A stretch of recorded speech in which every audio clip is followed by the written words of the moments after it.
بسم اللہ الرحمن الرحیم۔ السلام علیکم۔ حضور کریم علیہ الصلاۃ والسلام کا اگر یہ واقعہ آپ نے نہیں سنا تو زندگی فضول ہے۔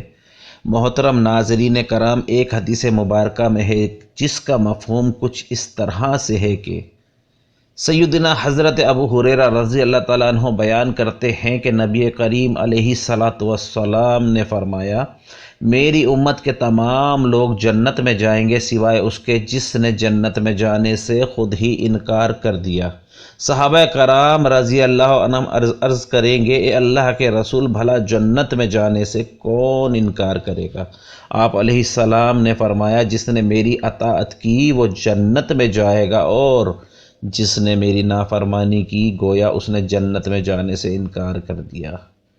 ایک مرتبہ رسول کریم علیہ السلام ایک سفر پر سے واپس تشریف لا رہے تھے۔ ایک جگہ آپ نے پڑاؤ ڈالا، قریب ہی ایک بستی تھی جس میں ایک عورت کا تندور تھا۔ اس عورت نے لشکر کی روٹیاں بھی پکائیں۔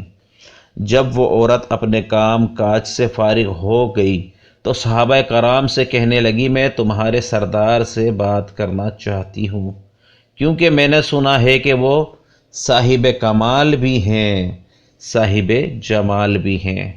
صحابہ کرام اسے رسول کریم علیہ الصلاۃ والسلام کے پاس لے آئے۔ کہنے لگی، اللہ کے پیارے کریم رسول علیہ الصلاۃ والسلام، میں آپ سے ایک بات پوچھنا چاہتی ہوں۔ نبی کریم علیہ السلام نے فرمایا، پوچھئے، کیا پوچھنا چاہتی ہیں؟ کہنے لگی، میں ایک ماں ہوں، تندور میں روٹیاں لگاتی ہوں اور یہی میرا ذریعہ روزگار ہے۔ میرا ایک چھوٹا سا بچہ ہے، میں اس کو آگ کے قریب نہیں آنے دیتی کہ اس کو کہیں آگ یا انگارے سے کوئی تکلیف نہ پہنچے۔ میں خود تندور کے اندر ہاتھ ڈال کر اپنا روٹیاں لگاتی بھی ہوں اور نکال بھی لیتی ہوں، لیکن میں اپنے بچے کو گرم ہوا لگنے کو بھی پسند نہیں کرتی۔ تو میں نے سنا تھا کہ ساری دنیاؤں کی ماؤں کی محبت کو جمع کر دیا جائے، اس سے 70 گنا زیادہ اللہ اپنے بندوں سے محبت کرتا ہے، تو اللہ پاک بندے کو جہنم میں کیسے جانا پسند فرمائے گا؟ حدیث پاک میں آتا ہے جس کا مفہوم کچھ اس طرح ہے کہ میرے نبی کریم علیہ الصلاۃ والسلام یہ بات سن کر سر مبارک جھکایا اور آپ کی آنکھیں مبارک سے آنسو آنے لگے۔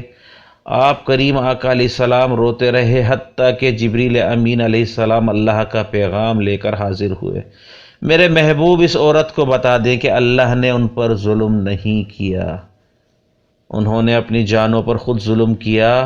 اللہ تعالیٰ تو چاہتا ہے کہ میرا بندہ مجھ سے جو مانگے میں اس کو عطا کرنے کے لیے تیار ہوں، لیکن یہ بات ہے کہ یہ توبہ نہیں کرتے، توبہ کی طرف نہیں آتے بلکہ اپنے رب کی ماننے کی بجائے شیطان کی مانتے پھرتے ہیں اور توبہ کو ضائع کر دیتے ہیں۔ بھول جاتے ہیں انہوں نے اپنے پاؤں پر خود ہی کلہاڑی ماری ہے، کیونکہ اللہ تو چاہتا ہے کہ یہ جہنم اور اس کی آگ سے بچ جائیں، یہ تو اپنے عمل کی وجہ سے ہی جہنم میں جائیں گے۔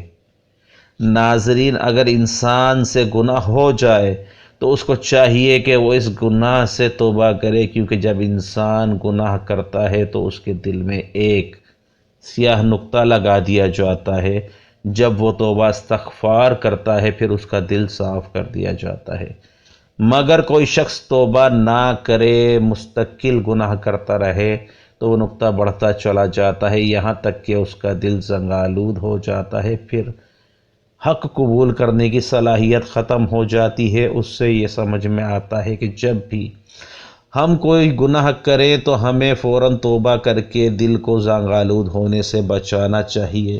کریم رسول علیہ الصلاۃ والسلام کا فرمان ہے، بے شک جب بندہ ایک گناہ کرتا ہے تو ایک سیاہ نقطہ اس کے دل پر لگا دیا جاتا ہے، پھر جب وہ گناہ چھوڑ دیتا ہے اور استغفار اور توبہ کرتا ہے تو اس کا دل صاف کر دیا جاتا ہے، اور بغیر توبہ کیے ہوئے دوبارہ گناہ کرتا ہے تو نقطے میں زیادتی کر دی جاتی ہے، یہاں تک کہ پورے دل پر چھا جاتا ہے۔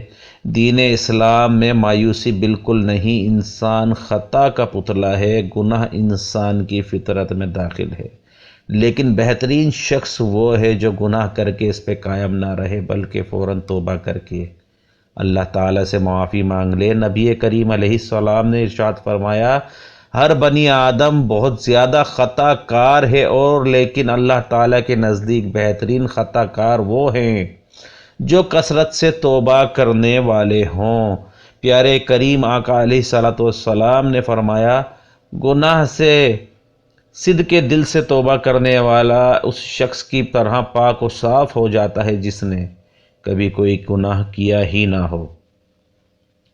حضرت ابن عباس رضی اللہ تعالیٰ عنہ سے روایت ہے کہ رسول کریم علیہ الصلوۃ والسلام نے فرمایا، جس آدمی نے استغفار کو لازم کر لیا اس کو ہر تنگی سے نکال دیں گے، اس کے ہر غم کو دور کر دیں گے، اور اس کو ایسی جگہ سے رزق عطا فرمائیں گے جہاں سے اس کو وہم و گمان بھی نہ ہو۔ سورہ طلاق میں یہ آیت موجود ہے۔ حضرت ابوذر رضی اللہ عنہ سے روایت کرتے ہیں کہ رسول اللہ صلی اللہ علیہ وسلم نے ارشاد فرمایا، اللہ تعالیٰ ارشاد فرماتا ہے، میرے بندے، بے شک جب تک تو میری عبادت کرتا رہے گا، مجھ سے مغفرت کی امید رکھے گا، میں تجھ کو معاف کرتا رہوں گا، چاہے تجھ میں کتنی ہی برائیاں کیوں نہ ہوں۔ میرے بندے، اگر تو زمین بھر گناہ کے ساتھ بھی مجھ سے اس حال میں ملے گا کہ میرے ساتھ کسی کو شریک نہ کیا ہو، تو میں بھی زمین بھر مغفرت کے ساتھ تجھ سے ملوں گا، یعنی بھرپور مغفرت کر دوں گا۔